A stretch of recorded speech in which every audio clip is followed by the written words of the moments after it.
As I progressed through medical training, I could see the ground was definitely shifting. The conversation moved from treating and reversing individual cases of heart disease to an overdue requiem for palliative cardiology altogether, the year I graduated from medical school. In other words, resolving the whole coronary artery disease epidemic altogether through plant-based nutrition. So what's the latest? Ornish's first major study more than 20 years ago only included 28 patients on his plant-based diet. 28 patients that would go on to change medicine as we know it forever, but 28 patients nonetheless.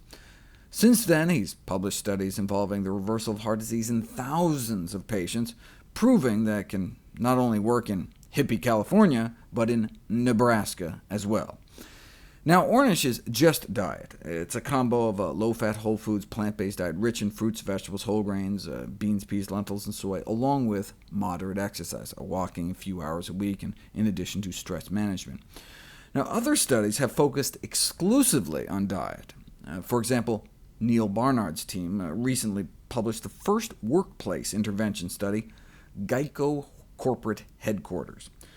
A couple months of just educating employees about the wonders of a plant-based diet, along with a few healthier options at the cafeteria, without changes in exercise, compared to a control worksite where employees were kept in the dark. And within a few months, with their newly acquired knowledge is power, the pounds and inches came off.